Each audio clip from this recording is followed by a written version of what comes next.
Hi Duncan. Here's just a couple of points to remember.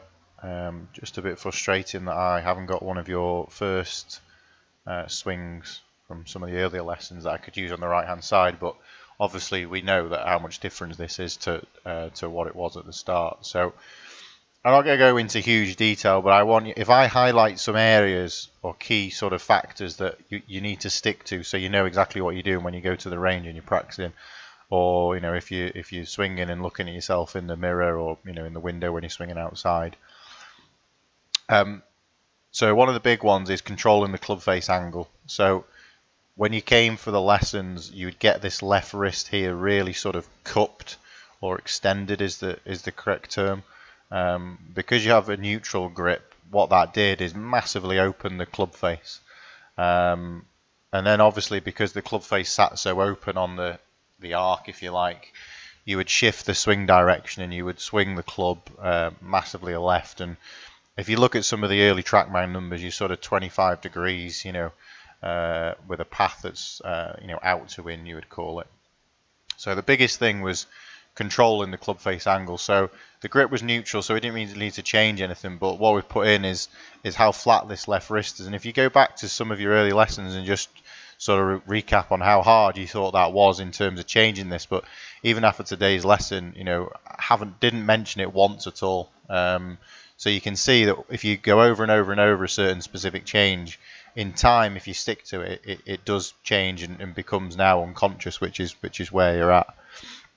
So because you are a guy that likes to swing it to the left anyway, at the top of the swing here, you can see that your left arm, or your hands if you like, are slightly more behind your left shoulder, behind your right shoulder, as opposed to the guy on the right hand side, which is Aaron Badley, which is absolutely fine. It just gives you that little bit more room, if you like. So when you do come down, yes, the hands do move a little bit if you look at behind, and then they do move a little bit out on the way back down in relation to the way that they came up, but it's fine.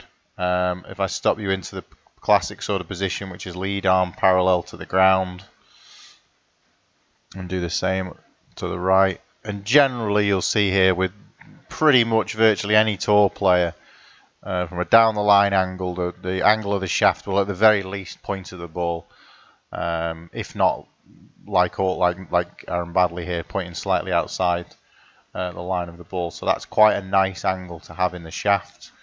The hands staying in the middle of the body, which again you can see you both do really well, and swinging through to quite a strong finish. Obviously there's other bits and bobs that still need to work on, but the main sort of position at the top of your swing here, where you've kind of retained spine angle, this used to come up, right hip a little bit lower than the left. You've added flex into the left leg and taken it out in the right, which allows this position with the pelvis to sit like it is.